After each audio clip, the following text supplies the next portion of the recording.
America supreme court ఇచ్చిన ఓ తీర్పుపై అధ్యక్షుడు Donald Trump తీవ్ర ఆగ్రహాన్ని వ్యక్తం చేశారు. అక్రమ వలసదారుల బహిష్కరణకు సంబంధించిన కేసులో న్యాయస్థానం వెలువరించిన ఆదేశాలను ఆయన తీవ్రంగా ఖండించారు. వెనిజులాకు చెందిన ఓ ముఠాను దేశం నుండి బహిష్కరించేందుకు ట్రంప్ చేసిన ప్రయత్నాలకు సుప్రీంకోర్టు అడ్డుకట్ట వేయడమే ఈ ఆగ్రహానికి కారణం. ఈ మేరకు ట్రంప్ తన social media platform truth social వేదికగా ఓ పోస్టు పెట్టారు. చట్టవిరుద్ధంగా మన దేశంలోకి ప్రవేశించిన వారిని బలవంతంగా వెనక్కి పంపేందుకు అనుమతించబోమని సుప్రీంకోర్టు తాజాగా తీర్పు ఇచ్చిందని ట్రంప్ తన పోస్టులో పేర్కొన్నారు. అలాంటి వారిలో చాలా మంది హంతకులు, మాదక ద్రవ్యాల వ్యాపారులు, ఇతర నేరస్తులు ఉన్నారు. సుప్రీంకోర్టు తీర్పు వల్ల వారిని చట్టబద్ధంగా దేశం నుండి పంపించడానికి ఏళ్ల సమయం పడుతుంది. ఈలోగా వారు దేశంలో మరెన్నో నేరాలకు పాల్పడే అవకాశం ఉందని ట్రంప్ ఆందోళన వ్యక్తం చేశారు. ఈ పరిస్థితి అమెరికన్లకు తీవ్ర హాని కలిగిస్తోందని, కోర్టు తీర్పు మరింత మంది నేరగాళ్లు దేశంలోకి అక్రమంగా రావడానికి ప్రోత్సాహం అందించినట్లే అవుతుందని ట్రంప్ వ్యాఖ్యానించారు.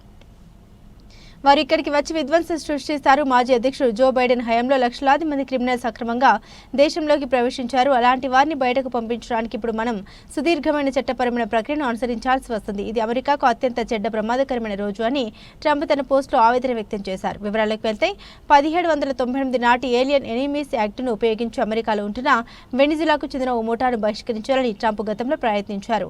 అయితే ట్రంప్ చర్యలకు సుప్రీంకోర్టు అడ్డుకట్ట వేసింది. బహిష్కరణకు గురైన వారు దానిని చట్టబద్ధంగా సవాల్ చేసేందుకు వారికి తగినంత సమయం ఇవ్వాలని న్యాయస్థానం తన తీర్పులో స్పష్టం చేసింది. ఈ తీర్పుపై ట్రంప్ తాజాగా తీవ్రంగా స్పందించారు.